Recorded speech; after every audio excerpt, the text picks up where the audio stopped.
समस्त मोर praise Lord परमेश्वर आज गोटे सुंदर समय देले प्रभुंर वाक्य कहवाई जहाँकि समस्ते प्रत्येक दिन यूट्यूब रे देखुज जहाँकि आउ गोटे सुंदर खाता कलम रे मेसेज लेखि लेखि सुनिले जहाँकि पछे भी समस्ते चेक करि पारबो सेथिपाई प्रभुंर वाक्य और जहाँ बहुमूल्य जहाँकि मैं प्रभुंर वाक्य कहवा पूर्वर मैं प्रार्थना करिकी कहबी हालेलुया हालेलुया हालेलुया धन्यवाद यीशु धन्यवाद यीशु धन्यवाद यीशु धन्यवाद यीशु पवित्र परमेश्वर तुम्हारी पवित्र वाक्य मैं कहवा जाऊँ प्रभु पवित्र आत्मा साहाय्य यीशु बाबा प्रभु परमेश्वर प्रभु जीभाद तुम कथा को प्रभु प्रभु जो वाक्य बापा प्रभु तुम्हारी पवित्र वाक्य प्रभु अनेक फैमिली अनेक भाई बहन प्रभु सुने कि प्रभु प्रभु वाक्य ने जीवन कार्य जो साहाय्य करो धन्यवाद यीशु बाबा प्रभु प्रार्थना शुणी जो छोट प्रार्थना प्रभु यीशु नागुची आमेन। आज टॉपिक अच्छी सुसमाचार प्रचार भार समर्पित हवा निमंते जहाँकि आज समस्त परमेश्वर सुसमाचार भार आम को दि जाइए ओनली पालक पास्टर मान को बोलिक ना जहाँकि समस्ते प्रभुंकर वाक्य पढ़ुअछ सुसमाचार प्रचार भार समर्पित होगा जहाँकि प्रभुंकर भार जिन प्रभुंकर सुसमाचार आम ऊपर देइछन्ति प्रभु जेन बुझ से सुसमाचार आमे कौन से आमे अन्य मान को कहिबार अछि से विषय रे जहाँकि आज प्रथम थेसलोनिकीय 2:4 रे कौन लेखा है देखिबा आमे किंतु आम मान हस्तरे सुसमाचार प्रचार भार समर्पित होगा निमंते आम्भे माने से रूपे ईश्वर कर्तृत्व योग्य गणित होइछु सही रूपे आम्भे माने प्रचार करू मनुष्य मान संतोष करने उद्देश्य ताहा करू नाही बर आम्भे माने हृदय परीक्षिक जे ईश्वर ताहा संतोष करने उद्देश्य ताहा करू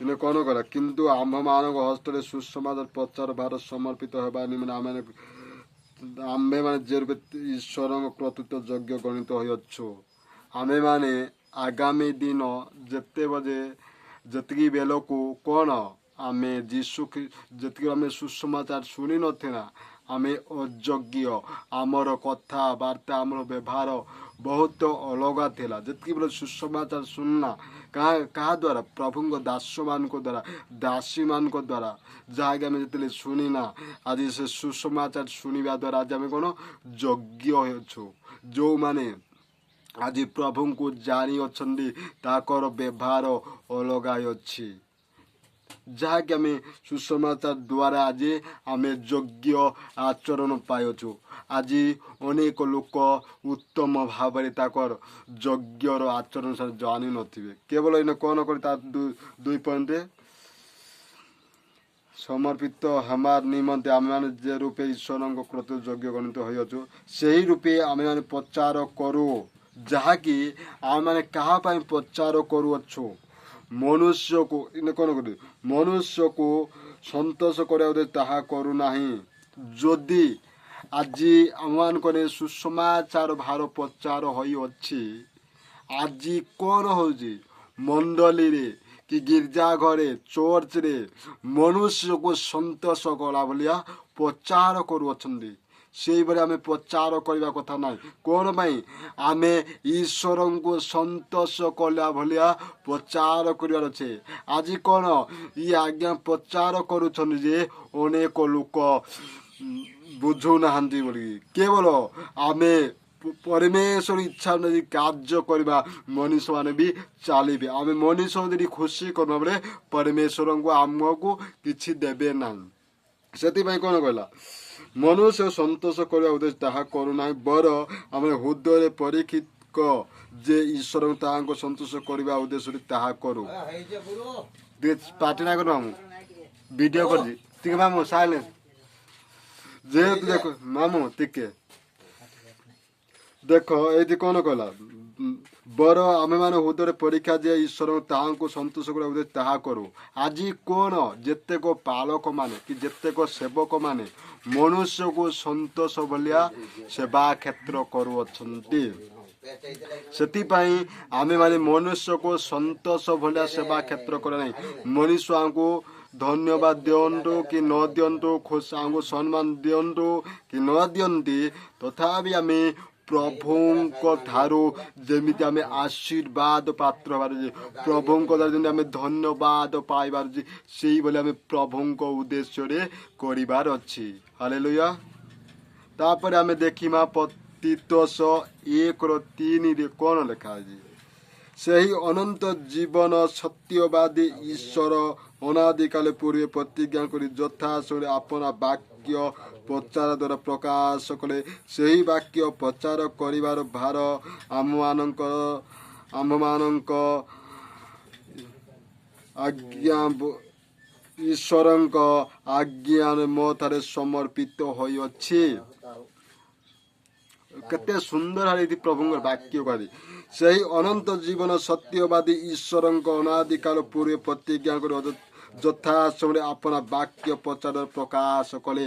ଯାହାକି ଅନାଦି କାଳ ପୂର୍ବରୁ ପୂର୍ବ ପିଢ଼ିରୁ ଯାହାକି ଜଗତ କି କୌଣସି ନ ସୃଷ୍ଟି ପ୍ରଭୁ ଆଜି ଆମମାନଙ୍କୁ ବାଛି ଅଛନ୍ତି।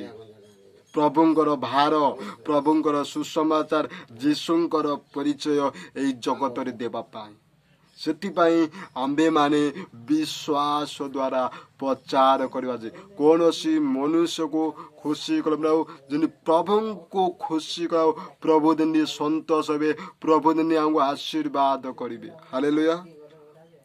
ସେହି ବାକ୍ୟ ପ୍ରଚାର କରିବା ଭାର ଆମମାନଙ୍କର ଈଶ୍ୱରଙ୍କ ଆଜ୍ଞା ଅନୁସାରେ ମତରେ ସମର୍ପିତ ହୋଇଛି।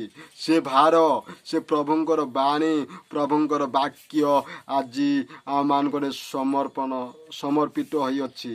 ଆଜି କ'ଣ କେନ ଆମର ପାଷ୍ଟର କି ଆମର ଲିଡର କି ଆମର ସାର୍ ମାନେ କହିଲେ ଯାଇକି ଆମେ ଦେଖା ନିଆବି ଅଧେ ପ୍ରଚାର କରୁଛନ୍ତି, ସେମିତି କରିବା ନାହିଁ। ପ୍ରଭୁ ଆଜି ଆମକୁ ସେ ସୁସମାଚାର ବୁଝ ଦେଇଅଛନ୍ତି। ଖାଲି ଅନେକ କହୁଛନ୍ତି ପାଷ୍ଟର ମାନେ, ସେବକ ମାନେ ପ୍ରଭୁଙ୍କ ଦାସ ମାନେ କରିବେ, ଯେଉଁମାନେ ଆପଣମାନେ କେମିତି ପ୍ରଚାର କରିବ, ଯାହାକି ଆପଣମାନେ ସାକ୍ଷ୍ୟ ଦ୍ୱାରା ଅନେକ ଲୋକ ବି ପରିବର୍ତ୍ତନ ହେବେ। ଆପଣ କ'ଣ ପାଇଁ ଯୀଶୁକୁ ବିଶ୍ୱାସ କର, ସେତିକି ପରିଚୟ ଦେଇପାରିବ।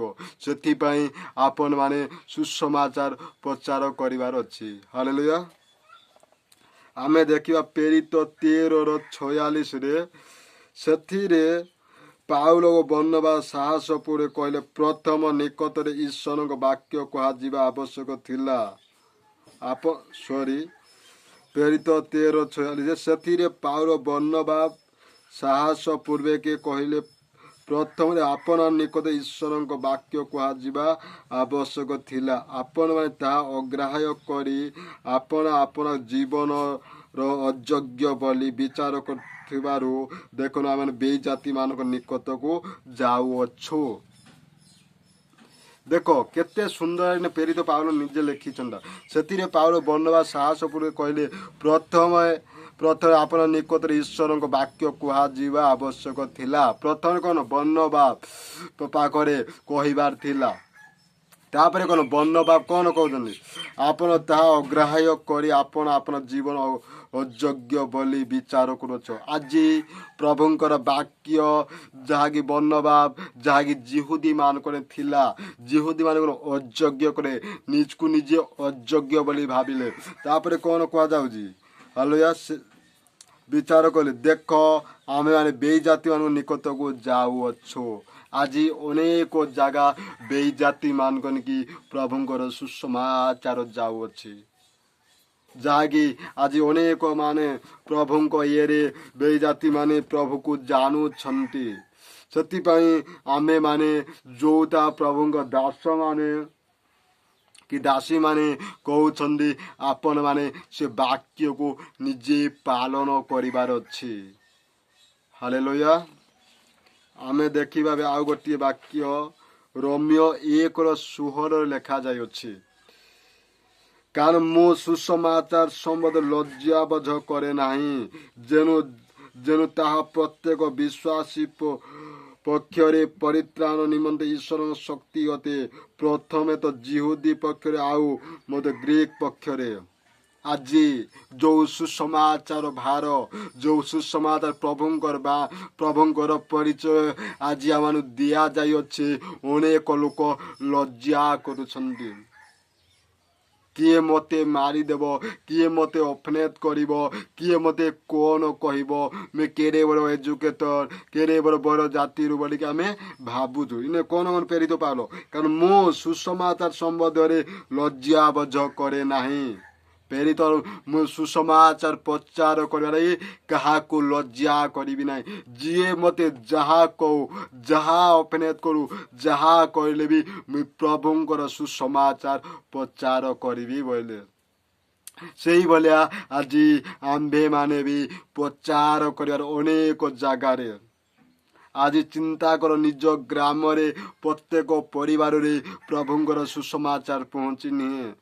ଆମ ନିଜ ସାଙ୍ଗସାଥିରେ, ନିଜ ବନ୍ଧୁବାନ୍ଧବରେ ପ୍ରଭୁଙ୍କର ସୁସମାଚାର ପହଞ୍ଚିନିଏ। ସେଥିପାଇଁ ଆପଣ ଲଜ୍ଜା କରନ୍ତୁ ନାହିଁ। ପ୍ରଭୁଙ୍କ ଲାଗି ଯେହେତୁ ଆପଣମାନେ ଆସିଛ, ପ୍ରଭୁ ଯେହେତୁ ଆପଣଙ୍କୁ ଉଦ୍ଧାର କରିଅଛନ୍ତି, ହାଲେଲୁୟା। ଯେଣୁ ତାହା ପ୍ରତ୍ୟେକ ବିଶ୍ୱାସୀ ପକ୍ଷରେ ପରିତ୍ରାଣ ନିମନ୍ତେ, ପ୍ରତ୍ୟେକ ବିଶ୍ୱାସୀ ନିମନ୍ତେ ପରିତ୍ରାଣ ଅନନ୍ତ ଜୀବନ। ଅନନ୍ତ ଜୀବନ ସେଟା କେବେ ମରିବ ନାହିଁ।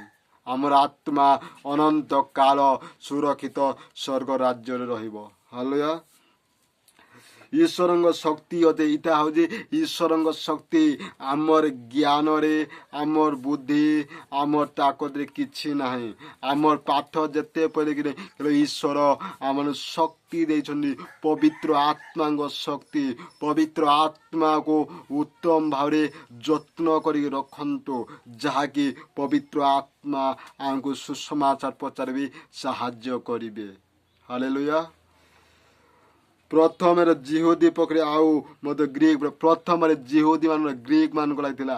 ଆଜି ପ୍ରତ୍ୟେକ ମାନବ ଜାତିରେ ସୁସମାଚାର ପ୍ରଚାର କରି ପ୍ରଭୁ ଯୀଶୁ ବି କହିଅଛନ୍ତି। ସେଥିପାଇଁ ଆମେମାନେ ପ୍ରତ୍ୟେକ ମାନବ ଜାତିକୁ ସୁସମାଚାର ଶୁଣାଇବାର ଅଛି।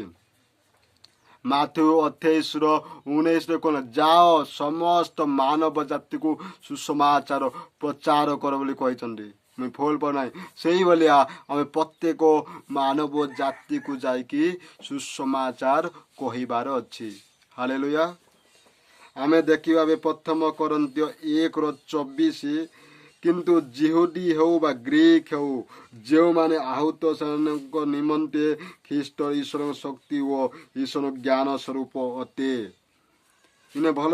କିନ୍ତୁ ଜିହୁଦୀ ହେଉ ବା ଗ୍ରୀକ ହେଉ, ଯେଉଁମାନେ ଆହୁତ, ଜିହୁଦୀ ହେଉ ଗ୍ରୀକ ହେଉ, ଯେଉଁମାନେ ଆହୁତ। ଆଜି ଯେଉଁମାନେ ଆହୁତ, ପ୍ରତ୍ୟେକ ମାନବ ଜାତିକୁ, ପ୍ରତ୍ୟେକ ଗୋଷ୍ଠୀକୁ, ପ୍ରତ୍ୟେକ ସମାଜକୁ ଯେଉଁମାନେ ଆହୁତ, ଯେଉଁମାନେ ପ୍ରଭୁଙ୍କ ପାଖକୁ ଆସିଅଛନ୍ତି, ସେମାନଙ୍କ ପାଇଁ, ସେମାନଙ୍କ ନିମନ୍ତେ ଖ୍ରୀଷ୍ଟ ଈଶ୍ୱରଙ୍କ ଶକ୍ତି, ସେମାନଙ୍କ ନିମନ୍ତେ ଖ୍ରୀଷ୍ଟଙ୍କର, ଯୀଶୁଙ୍କର ଶକ୍ତି। ହଁ, ଆଜି ଅନେକ ଲୋକ କହୁଛନ୍ତି ଖ୍ରୀଷ୍ଟ ସମସ୍ତଙ୍କୁ, ହଁ ଖ୍ରୀଷ୍ଟ ସମସ୍ତଙ୍କୁ ଦେଖୁଛନ୍ତି, ଖ୍ରୀଷ୍ଟ ସମସ୍ତଙ୍କୁ ପ୍ରେମ କରୁନି। ଖ୍ରୀଷ୍ଟ ଯେତେବେଳେ ଅନେକ ଲୋକ ପରିବର୍ତ୍ତନ ହେଇକି ଖ୍ରୀଷ୍ଟଙ୍କ ପାଖକୁ ଆସିବେ, ଖ୍ରୀଷ୍ଟଙ୍କର ଶକ୍ତି ସେମାନଙ୍କୁ ବି ମିଳିବ। ଯେଉଁମାନେ ଖ୍ରୀଷ୍ଟଙ୍କ ପାଖକୁ ଆସିବେ ନାହିଁ, ସେ ଶକ୍ତି ପାଇପାରିବେ ନାହିଁ।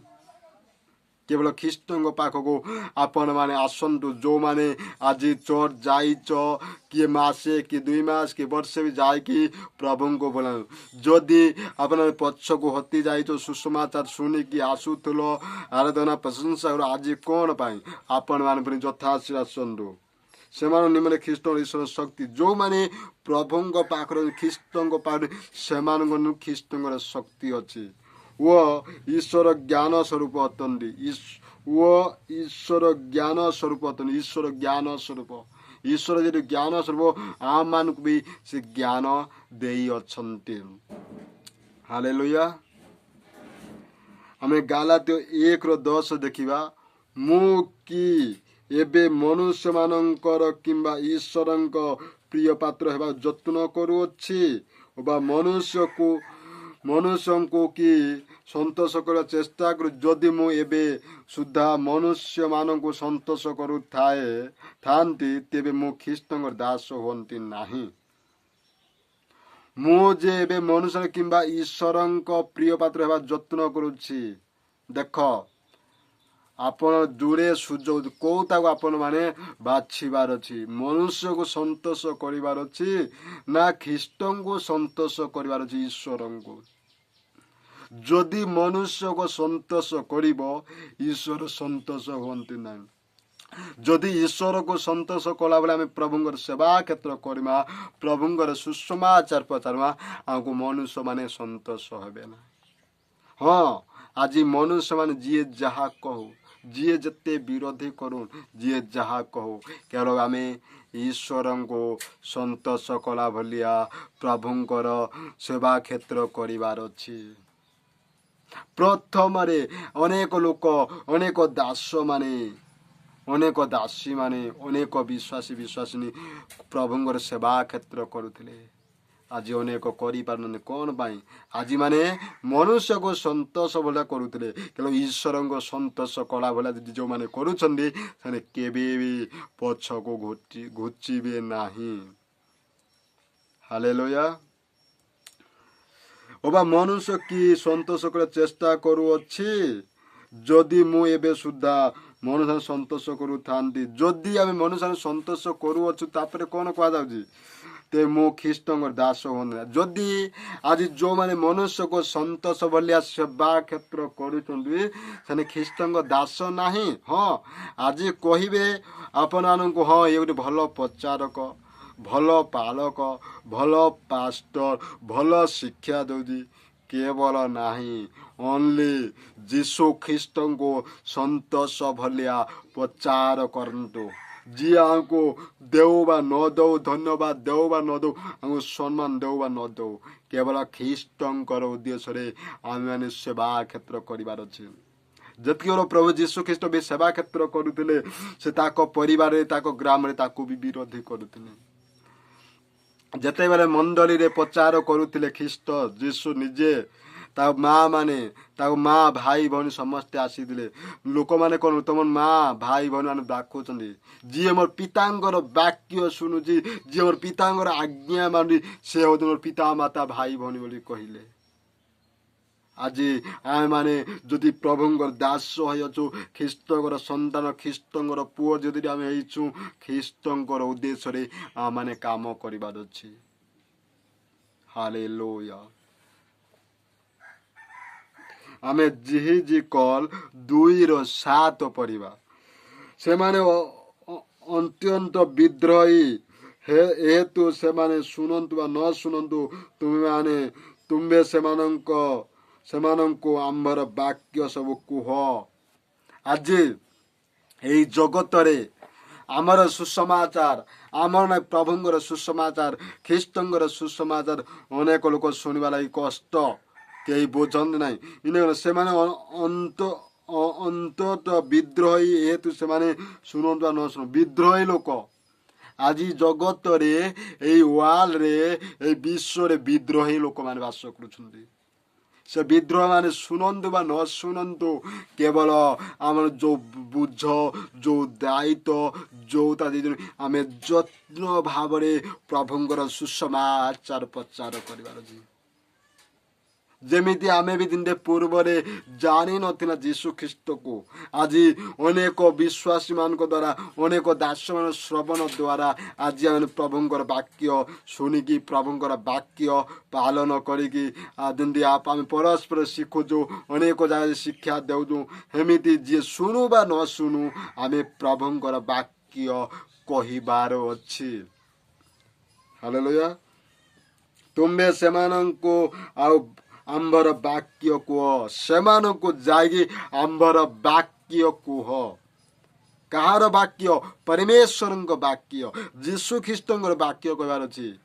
ଆଉ କାହାରି ବିଷୟରେ ନାହିଁ, ଯୀଶୁଙ୍କର ବିଷୟରେ ଆମେ ପ୍ରତ୍ୟେକ ଜଣକୁ କହିବା ଲାଗି ଆପଣମାନେ ଚେଷ୍ଟା କରନ୍ତୁ। ପ୍ରାର୍ଥନା ଦ୍ୱାରା ସବୁ କିଛି ସମ୍ଭବ।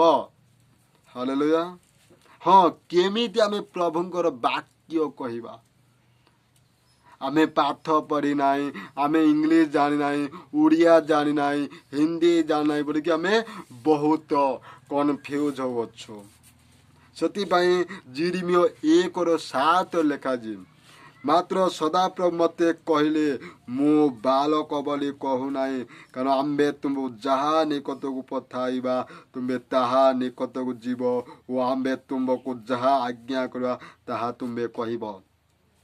ଆମେ ପ୍ରଚାର କରିବାରୁ କେଡ଼େ କେଡ଼େ ମେସେଜ ଯାହାକି ବହୁତ ଲମ୍ବା ପେପର ଧରି ଗୋଟେ ଗୋଟେ ଖାତାରେ ଲେଖୁଛୁ ମେସେଜ। ଇନେ କ'ଣ କହିଲେ ଜିରିମିୟକୁ ମାତ୍ର ସଦାରୁ ମୋତେ କହିଲେ ମୁଁ ବାଳକ ବୋଲି କହୁନାହିଁ।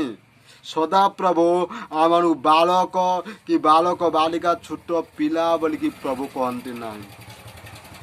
ପ୍ରଭୁ କହନ୍ତି ନାହିଁ କାରଣ ଆମ୍ଭେ ତୁମକୁ ଯାହା ନିକଟକୁ ପଠାଇବା ତୁମେ ତାହା ନିକଟକୁ ଯିବ। ପ୍ରଭୁ ଯାହା ଆମମାନଙ୍କୁ କ'ଣ ନା ଆମ୍ଭେ କାରଣ ଆମ୍ଭେ ତୁମ ଯାହା ନିକଟକୁ ପଠାଇବା ତୁମେ ତାହା ନିକଟ ଯିବ। ଆମେ ଯେନ୍ ଅନେକ ଗ୍ରାମକୁ ଯାଉଛୁ କି ଅନେକ ଗୋଷ୍ଠୀକୁ ଯେନ୍ ଯାଉଛୁ ସେନେ ଏତେ ଲୋକ ଥିବେ ସେମାନେ ଶୁଣନ୍ତି ନାହିଁ କିନ୍ତୁ ପ୍ରଭୁ ଯାହାର ପାଖକୁ ପଠାଇବେ ଆମେ ଯାଇ ତାହାକୁ କହିବା। କେମିତି କହିବା? ପବିତ୍ର ଆତ୍ମା ଆମକୁ ସାହାଯ୍ୟ କରିବ। ମୁଁ କାଲି ଯାଇଥିଲି ଗୋଟିଏ ଗାଁକୁ, ଗୋଟିଏ ମିଟିଂ ଥିଲା, ସେବା କ୍ଷେତ୍ରରେ ଯାଇଥିଲୁ। ସେନୁ ପ୍ରାର୍ଥନା କଲି ମୁଁ ପ୍ରଭୁ ମୁଁ ଯାଉଛି ଆଜି ମିଟିଂକୁ, ତୁମର ଯଦି ଇଚ୍ଛା ପ୍ରଭୁ ତୁମରି ପରିଚୟ ଦ୍ୱାରା ଦିଅ ମୋର ମୁଖ ଦ୍ୱାରା। ସନ୍ଧ୍ୟା ସମୟରେ ଆସିଲି, ଗୋଟିଏ ମାଉସୀକୁ ସୁସମାଚାର ଦେଲି। ସେ ମାଉସୀ ମୋର ମୋବାଇଲ ନମ୍ବର ବି ରଖିଲେ।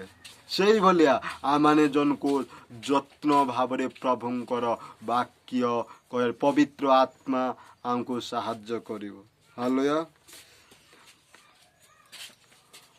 ଓ ଆମ୍ଭେ ତୁମକୁ ଯାହା ଆଜ୍ଞା କରିବା ତାହା ତୁମେ କହିବ। ଯାହା ଆଜ୍ଞା କହିବେ। ଆମକୁ ଅନେକ ପ୍ରଶ୍ନ କରିପାରନ୍ତି ଲୋକମାନେ, ଅନେକ ଫ୍ୟାମିଲି।